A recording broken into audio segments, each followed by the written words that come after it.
Local and live. Covering Franklin and Washington counties, it's Let's Talk TriState. Dan DeDona here with the Local News 1 weekly report for Hagerstown, Chambersburg, Smithsburg, Fairfield, Waynesboro, and all the communities that make up our local area. We're going to start off, this will be the 9th of January edition. Happy New Year's to everybody. We're going to start off with 5 things to do this weekend, starting with Chambersburg singer-songwriter Willoughby Hayes, who will be appearing at the Waffles and Shine at 109 South Main Street. This is a fellow who is named New Artist of the Year in 2023 and is fresh off opening for Nashville's Craig Campbell and his show. So he's going to be promising a great night of toe-tapping tunes. That'll be tonight, so you don't want to miss it, between 7 and 9 p.m. at Waffles and Shine, 109 South Main Street in Chambersburg. Next up, we'll be at the Washington County Free Library. They're going to have an escape room, Escape 2025. If you've never done an escape room, it's really kind of fun, especially if you're the kind of person who likes to solve puzzles.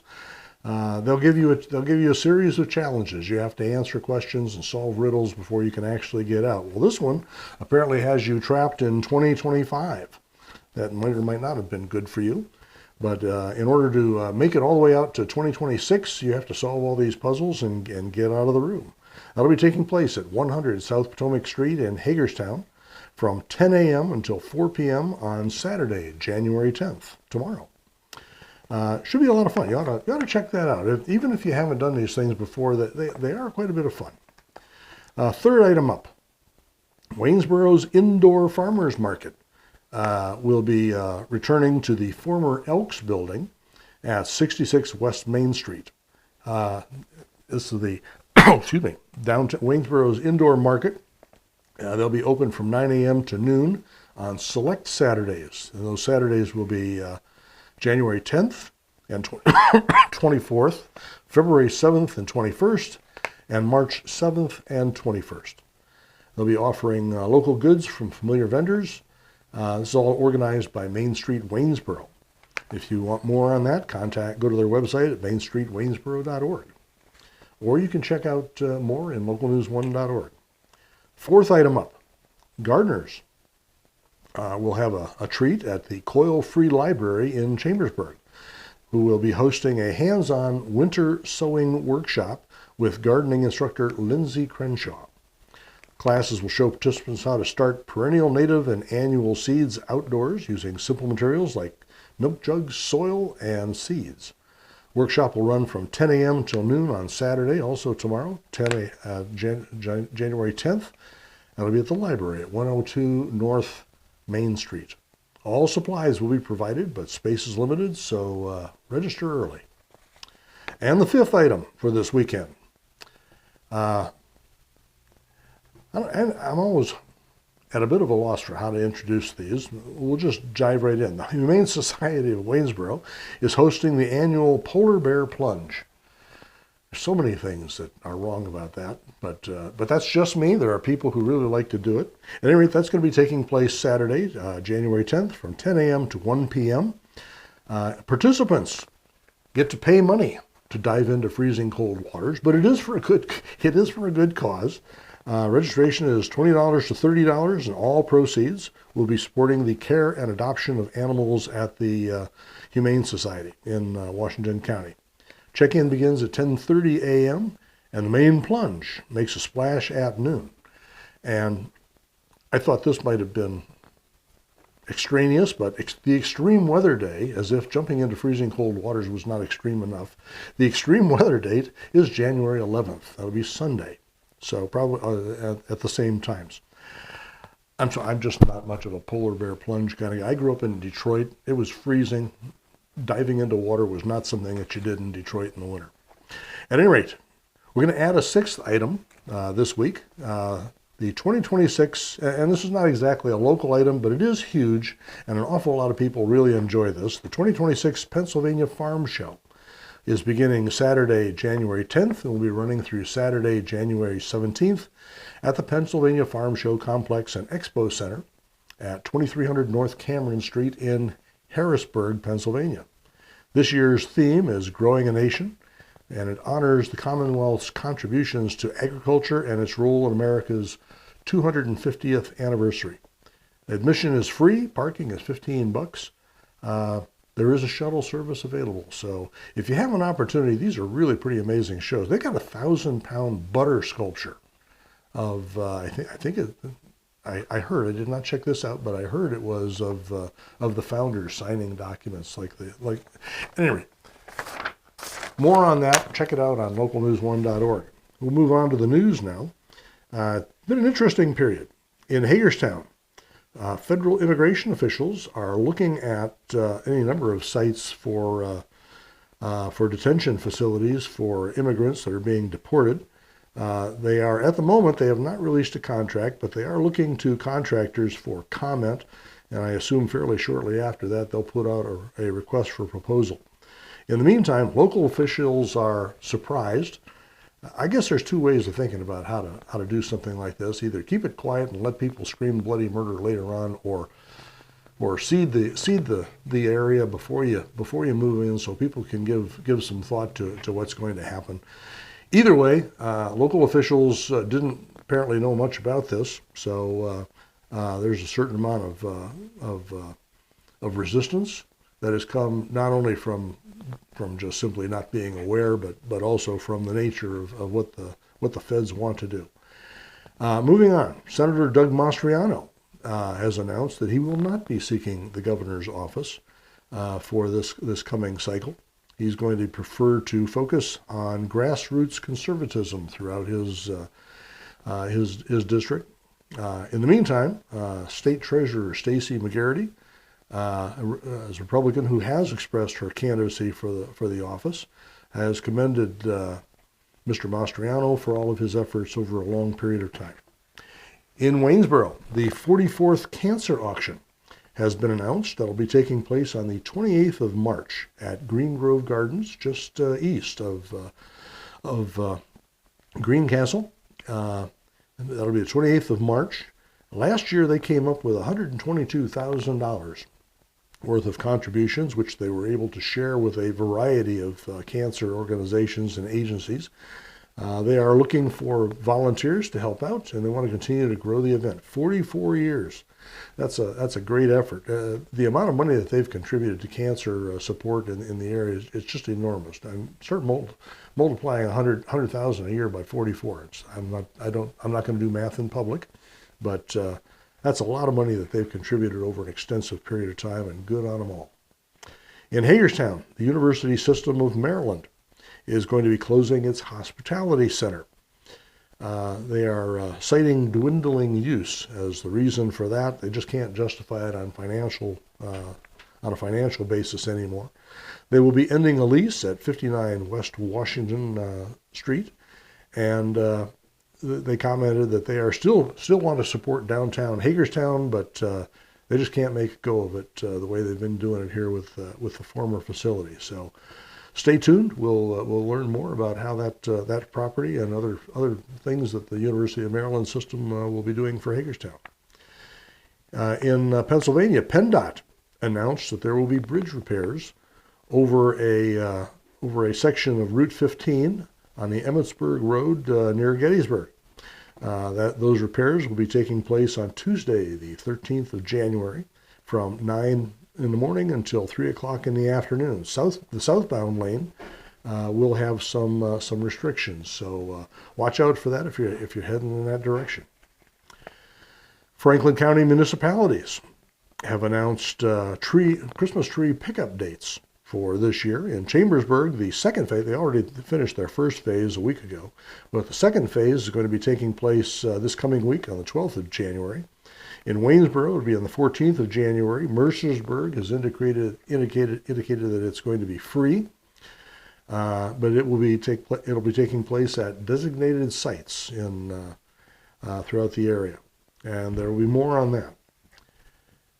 Speaking of municipalities, 'tis the season. at least in the state of Pennsylvania. I'm not sure if it's actually written law in the state of Maryland, but I know for a fact that in the state of Pennsylvania, every municipality and every organization has a reorganization meeting. It's the first order of business every year during their first official meeting of the year. And it's not really so much of a reorganization in the sense that they're changing the names of the blocks and the people who are assigned.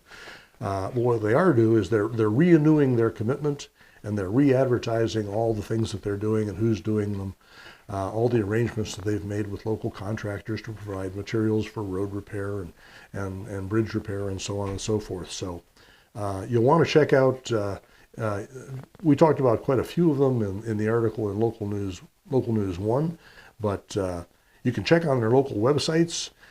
If you are of a mind that you want to participate and help by being a contractor with any municipality, you can also always take a look at the previous years, or in this case, the most recent reorganization meeting. They do publish all the minutes for the public, so if there's anything in there that you think you might want to bid on or participate in, by all means, be prepared. In Hagerstown, there will be voting for a new I Voted sticker in the Hagerstown area. Apparently, the City Board of Elections decided that they wanted something more distinctive, and they communicated with local artists from ages in kindergarten through 12th grade, who are all Washington County residents. So they've already chosen the art. Now they're voting, and they want to make this a community affair to choose what kind of a sticker you're going to stick on. They'll hand out at the voting areas when you actually vote. You'll have until the 23rd of January to get your votes in on and choose the art that's going to be used in the future. Moving on to more commercial matters, Giant. The Giant organization, which also runs Martin's grocery stores, is going to be hosting its 6th year of feeding school kids. This is an initiative in which they put up $100,000 to start with. They get other people to make contributions, and then that money is then distributed to a lot of local school districts.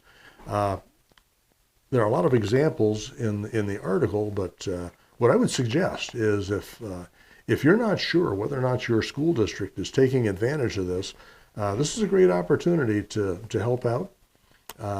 Ask your local school boards. Ask members of your school board, or send in an email. It says, are you guys participating in this? Because it should be good for school districts everywhere. The article talks about people from Philadelphia to Pittsburgh and a lot of places in between. So, but your local school district could probably benefit from it greatly. In Greencastle, they've announced the 6th annual Tide Ministries Your Souls for Souls shoe drive.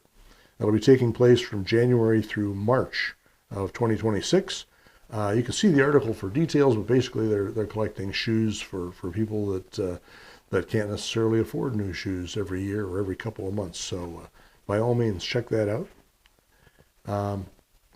In Chambersburg, United Way of Franklin County is continuing their winter warmth drive through the 16th of January. What they're looking for is food, hats, gloves, socks, anything of that sort that will help keep people who can't afford good warm clothing during the winter to help them out during the winter. You can see the article for details. And in Greencastle, continuing on the theme, the Antrim Food Pantry is looking for help keeping their shelves full. They will be receiving contributions on the 14th and 21st of January from 9 until noon at 57 West Baltimore Street. Give them a call and find out what they're looking for and see if you can't help them out. All these activities are just absolutely wonderful. It's just absolutely great when the local community helps work with these organizations to see to it that the folks that are not so well off will have food and clothing to make it through the winter. In police news, in Chambersburg, there was a stabbing at the Chambersburg Middle School on Monday the 5th of January. The offender was taken into custody. Victim was reportedly in stable condition. There hasn't been a lot more on that. The police have certain restrictions on how much they can release right up front, but as soon as we get that, stay tuned for more information. And in Hagerstown, this was an interesting one. Scammers are impersonating real-life deputies in Hagerstown in order to extort money. Apparently, they get a name. In this particular most recent case, Sergeant Justin Kelbaugh his name is being used. People will call up and they'll demand you get on board and send some money to certain locations to take care of some make-believe. The bottom line is the police would never call you like that. They would either send you a certified letter or they would simply stop by your home and talk to you. So the way to deal with these things is to hang up and then call the real number for the real police department and advise them what just happened, and perhaps this will be extra clues that they can use to track down the perpetrators here. In health news, flu is surging all over the country this year for some reason or other, more than we've seen in recent years. Although I did do a little bit of checking, and most of the authorities say that there was a story I saw someplace that suggested that the flu vaccine that they chose for this year wasn't working particularly well, but all the evidence I've seen says it is. So if you got a flu shot, you're going to be better off than if you didn't. But there's an awful lot of it around. So Dr. Anand Budi, the Emeritus Chief Medical Officer, has not one but two articles in which he's offering some great advice on treatment and dealing with those conditions. In entertainment news, in Chambersburg, Steel Magnolias has being added to the Chambersburg Community Theater, and that'll be showing as a show that they'll be performing in May of this year.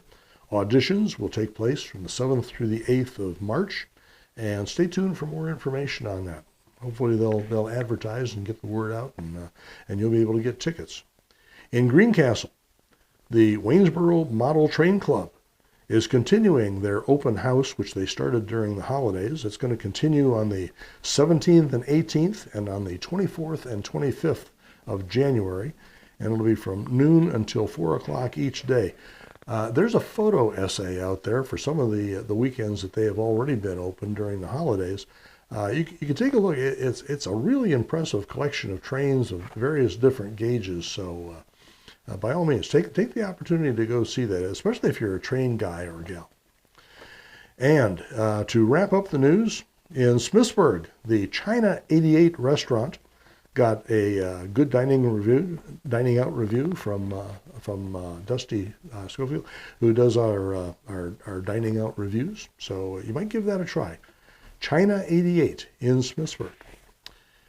There's a lot more to be seen in local news. We've got great in response to a lot of people's requests. We've now got excellent sports coverage for all the different high schools and some of the local colleges.